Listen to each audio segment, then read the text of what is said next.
Hey there folks. Happy New Year and a grand 2025 to everybody. Here we are, I know a few days later than usual, but considering that this week I'm going to be looking at the penultimate episode of Outlander Season 7, and we're going to have a week's break before they actually broadcast the finale, it seems fine to keep everybody a little occupied by spacing things out. That's my excuse anyway.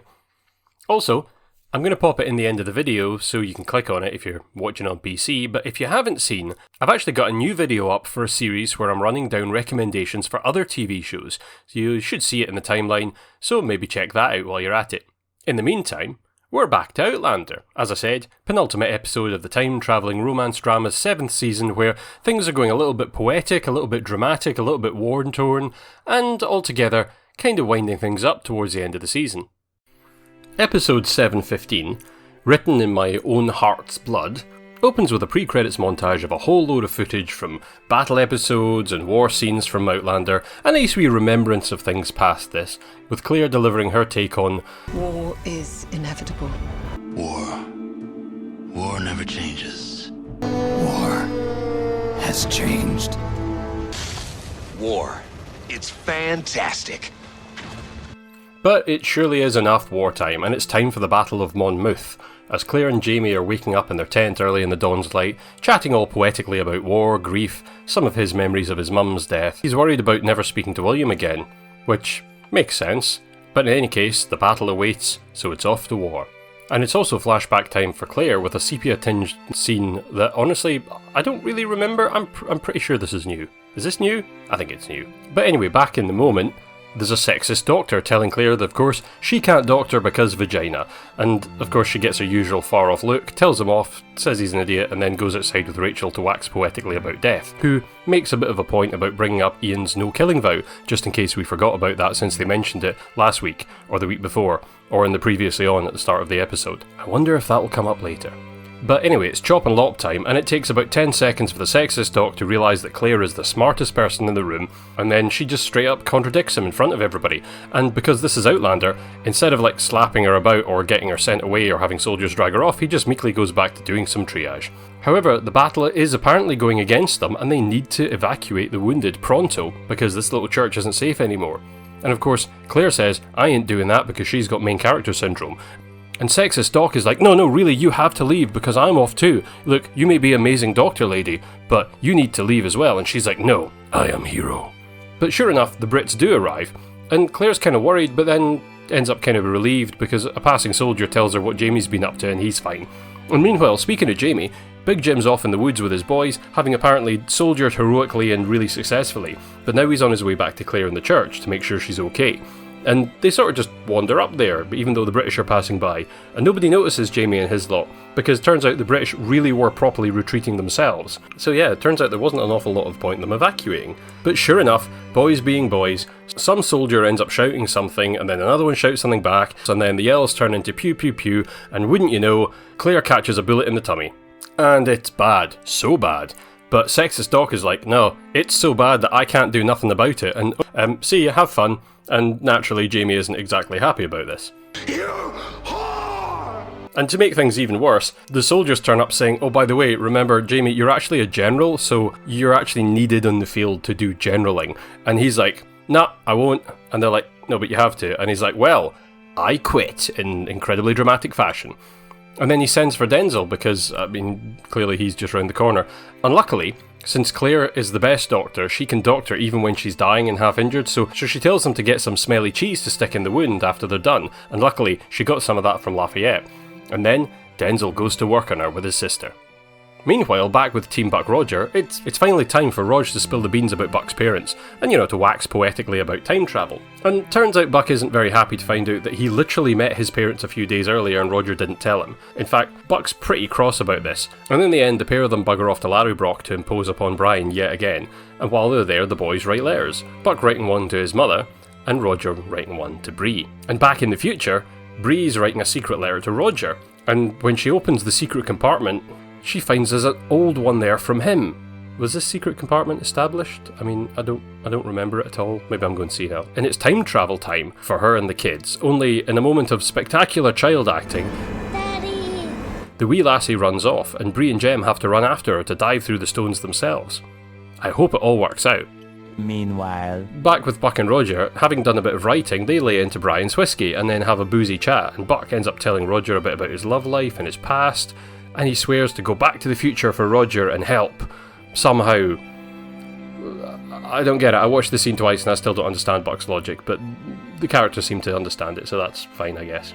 Meanwhile, Over at Prussian High Command, Ian and John have just arrived and they pretend that they're there to pick up William, on behalf of Captain Spy. And inevitably this turns into a bit of a fight, which they really easily win because it turned out Will already thinned the numbers out off screen between the episodes. But then Ian ends up letting the captain go, and he's all like, You'll regret that one day. and then Ian's all like, and damn, and I'm like, isn't this what happened during the first half of the season with Archie Bug? Anyway, John and William do a bit of a reconciliation, and, he calls him a son, and he calls him a paw, and then they split up, because, I don't know, plot.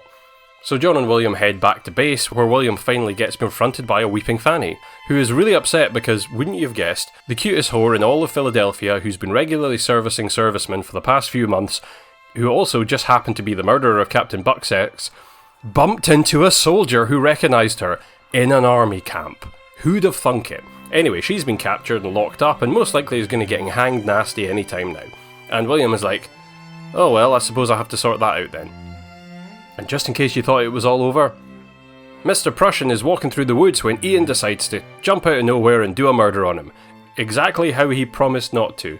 And then he looks a bit conflicted. Much how the rest of the audience watching the show feel, I expect. So what did I think? Well, I mean, first off, a wee niggling complaint, and it's just a silly little thing, but we got not one, but 2 hints of Frank this episode. And, I don't know, just for a brief second, I thought we might actually get, a little bit of Tobias, cameoing in the episode and something. But no, instead, it's just a body double in the title card, and then a photo and a dust jacket on a book. Yeah, just a shame, because I was like, oh, cool. But no. That quibble aside, I thought this week was kind of mediocre, but I will give them this. It's probably the most lyrically poetic episode of Outlander that I've ever seen, as half the episode was people spinning out long monologues or waxing daft about something or other. I mean, be that Jamie's tent lament or the weird sepia flashback, which bizarrely had a full-colour night sky. I'm not sure why. Your guess is as good as mine. And John and William, they had their bit. Buck and Roger, they had their bit. A lot of it being very, very written monologuing, if you know what I mean. And I didn't dislike it for what it was. It did feel like I was watching a play or something, but yeah, I've given this season a lot of stick for the fact that since season 8 is already filmed and in post-production, there's not really much worry about things. But that doesn't mean that I don't appreciate the characters feeling a bit of wistful existential dread in the moment. That's perfectly natural. It's not a bad thing. A bit like last week's excess of soapy character moments, this week was the big theatrical play-like grandstanding. I'm all good with that. I also like that they're paying off the whole bowel resection thing, which kind of makes sense of all the Henry Operation escapades earlier in the season. And also makes sense that Denzel can do this because he literally was assisting Claire in a very similar operation just a few weeks or months ago. And, it's kind of lucky that she was hit there and not in the face. But anyway. However, I'm being honest again, a lot of this week didn't work for me in various ways. First up, Bree is back home. Bree is just hanging out back home. Can we stop and think about this for a second? She hasn't called the cops, and even if the locksmith has returned, last time we checked, Cameron et al. Were actually in the house. Now sure, they probably left because they assume, sensibly, that she had called the cops. But G is just plain hanging around, looking at books, divvying around, writing a letter. She doesn't seem to be in a hurry. The kids are nowhere to be seen, so maybe they're not there. But then that's all we see, and then she's off to the time stones, complete with period gear, which presumably she got from the house, as usual, and she must have got some gemstones from somewhere, which clearly Cameron and his gang didn't find. So, okay, it's vague, and it's vague on purpose, but sure, I'll accept that. I mean, I'll also accept that, sure, you're just going to leave your home and property, you're going to leave your job, or your possessions, just because one criminal did something really sketchy to which you actually had grown-ass adults who were witnesses who could have backed you up to the cops. And I went over this last week, and a couple of people commented on it, but I don't agree, I'm afraid. The fact is, a couple of local cops alluded to thinking that this was about some affair gone wrong, but that does not mean that when the situation escalates massively with balaclava wearing kidnappers and Bree firing shotguns, that is the time you would go back to the cops, because this is like when you actually could get the law behind you because you've got enough witnesses for them to know that this is a serious bit of business and maybe they need to actually call in the bigger cops from somewhere else. You know, if this was an American thing, this would be where somebody called the FBI or something. I know that it's a bit of TV sleight of hand, and I know that the show is also trying to juggle logic by having a lot of things happen quickly and having characters state, you know, you can't do this. That's the end of the discussion as far as they're concerned. But for me, that's just lazy, and I really hate lazy writing, and I'm betting in the books it's more complicated. Somebody even posted a comment saying something like, in the books they go off to Disneyland. Okay. I mean, maybe that works because they go away and it means they can't be found, but sure. Or maybe that means they go to America so that they actually go straight to America rather than having to cross over. I mean, that makes sense to me, regardless. In other parts of this episode, it makes sense in retrospect, some of the things I was complaining about previously, especially to do with everyone just being like, it's fine about the war. Precisely because this week they're going so way overboard with everyone being like, oh my god, war is bad. I can't believe we're at war, we might die. I mean, that doesn't excuse those earlier weeks feeling a bit silly or a bit half-hearted when it came to that, nor does it fix that this week feels a little over the top. I mean, a bit of balance overall would have worked wonders, especially with quite so much flashbacking this week. And I'm guessing that that flashback scene is some big famous scene from the book, which was cut, like, from last season, and they've moved it here because thematically it makes sense. And to be honest, I just wasn't fussed with it. I really didn't feel that scene. I thought the episode could have been fine without it.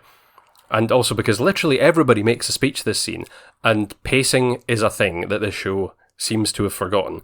And having everybody make speeches reduces the impact of making speeches. You know, there's a reason that the Independence Day speech is a thing, because it's the only speech in the whole of Independence Day. The big speeches in Braveheart, there's like maybe one or two. There's a reason that they are big part, they are climactic. Here, literally, the speech is from the first minute. And I get it, you know, formulaicness is a big part of writing, and that is a big part of the show. And again, this episode, we were having formulaic stuff because you've got Claire being confronted with a sexist doctor and her schooling him with her sass and her future know-how. But, you know what, if anything, that all made me care less about the scene and the situation because, you know, I would rather see Claire doing something meaningful in the story, having a conversation that leads to something meaningful. And for it to be so, it can't be so formulaic, because you know what? As soon as that doctor said that, I knew exactly how the scene was going to go. And it also didn't really make sense, because as the intro montage reminded us, Claire was a battlefield nurse. She fought through World War II as a battlefield nurse. So she knows how the order of command goes, and she probably knows well that in this situation, arguing with the doctor is not going to help, because if it gets her kicked out, then it just gets her kicked out and she's doing nobody any good. So there's a certain point where Claire ought to be actually respecting the chain of command, even if it annoys her. Now, I mean, she is a veteran of 3 wars. This is like at least the 3rd war, if not the 4th war she's involved in to some extent. So yeah, Officer Doctor tells her that they're retreating. You know, I don't expect her to just go, yes sir, no sir, 3 bags full sir, but I would expect her to go, I don't agree entirely, but I'm going to help you anyway, but I'll maybe stay behind with these guys, rather than her just sitting there going, no, I will not leave, because I'm hero and important. And what makes a mockery of all this is, they retreat. And then 20 British troops just kind of walk past. They don't even acknowledge that the church exists. I mean, sure, you didn't know that would happen, but it kind of makes it seem a bit stupid. And then mysteriously, as soon as Claire is shot, all the patients that she was staying behind for seem to have magically vanished. I mean, remember how she said she was staying behind and that was really important? I mean, maybe when she got shot and there was no one to look after them, they suddenly died and Jamie tidied the place up before this big shot of the empty room. But I mean, come on. It was either a charnel house full of waiting bullet sponges that she was trying to look after and that she was struggling with because, you know, they move everyone else, or it's an empty room that she really didn't need to stay behind in. And again, if I'm literally sitting having thoughts like this during the scene, then clearly I'm not in the emotional moment because the show hasn't maintained it. And yes, I will accept, Claire nearly dying is probably moving if you didn't know that there was another season and that she's clearly going to survive and that she's definitely in the next season. And yeah, sure. This is presumably from the book. And in the book, when it came out, you wouldn't have known there was going to be more books afterwards, and this could be a, oh my god, this is actually it moment. Sure, I get that. And I know that some people just want to see the events of the books paid off well in the show, but what I'm saying is, it's all just too convenient. Convenient. And convenience is the crutch upon which bad writers rest their lazy wrists. For shame, show. Otherwise, as I said, I mean, it was a decent enough episode in places. I mean, everyone was trying, pretty much. Apart from Richard Rankin, who just seemed to be phoning it in for some of these lines. I don't think your father was a time traveller. I'm sorry. I mean, maybe his mind was on filming Rebus or something, but honestly, I just felt like he wasn't trying in some of these scenes. He seemed so half-hearted. And then there was this line. You have a good heart, Buck. I mean, what? No. Buck has a very bad heart, as we have established again and again. I wouldn't be surprised if he doesn't drop dead next week. It's literally bad, both medically and morally. Remember, this is the guy who hanged you. But also, the Ian stuff. I mean, I don't know, I hope this is going somewhere. I really hope this is going somewhere, because, as I've said, since that conversation when he first said, oh, I'm not going to kill anybody, I don't need to, I knew this was going to come back, because they've hammered it home every episode since, and it isn't for no particularly good reason. It's like the only thing anybody has to talk about concerning Ian this season. And if it's not leading anywhere, then, wow, that's been a big waste of time. But if it is, then why? I mean, what's it leading to? Is he going to go home, do the usual, shag his wife, and then sit there and go, oh, I killed someone I shouldn't have, and she goes, oh, what a shame, or she's going, oh, I'm very annoyed with you, and either way, I'm not going to care, because it's such a boring plotline. Also, kind of a dick move to let this guy go and then kill him 10 minutes later. I mean, the poor guy was probably thinking of what a lucky escape he'd had, and thinking about his wife and his kids, and Prussian sausages and beer, or whatever it is that the Prussians eat and drink. I mean, hopefully he doesn't eat his own wives and kids anyway, but he's not going to do it now, because he's dead. So where does all this leave us? Well, it puts us in a bit of a strange place, because we've had a penultimate episode cliffhanger, which, the show has done before, even think back to the first season, but this is one where I'm guessing we're going to spend a good whack of the finale wondering if Claire will survive. She will, don't worry about it. Anyway, while Jamie will cry and pine beside her bed, she'll look sick and, presumably by the end or nearly the end, she'll finally pull through and we'll find out what direction they're going, if they're heading back to Scotland or if they're going to go off and do something else next season. I mean, we'll find that out. But honestly, I need to see Claire lying on a stretcher and Jamie crying beside her for half an episode like I need a hole in my head. It's just not going to be very interesting, at least for me.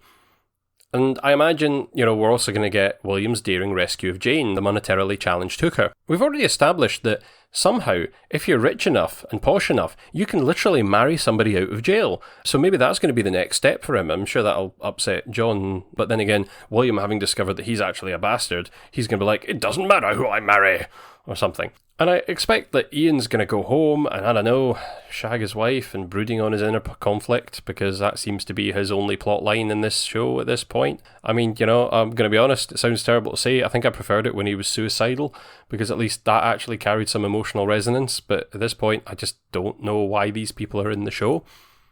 And the one I'm really confused about is Roger and Buck, seeing as they're apparently going back to the Stones and something is happening. And as I said earlier, I kind of worry that this might be finally it for Buck, the time for him to lose heart. Wink, wink. Literally. And I expect that might drive Roger off to the rest of his family, who are in a slightly different time, meaning that, like I said the other week, we'll wind up with all the fam back in one place at the same time. And I think that's most likely. Also, this being Outlander, I have a horrible suspicion that next week we'll probably tie up the Cameron Balaclava posse story as well. Either they're going to pop through the Stones and Bree will end up killing them all, or Roger will end up finding them back home and he's going to murder them in the face and then he'll have to rush back off to the Stones because he's a wanted man or something. And I hate to say it, I have no confidence that this show will actually do something interesting with a D-story level set of antagonists, other than a quick and dirty toss them out the way, but I could be wrong. And I'm sure we'll find out next episode. So that's probably a good place for me to tie this up. And until next time, which will be the Outlander Season 7 finale, these have been my grumpy opinions.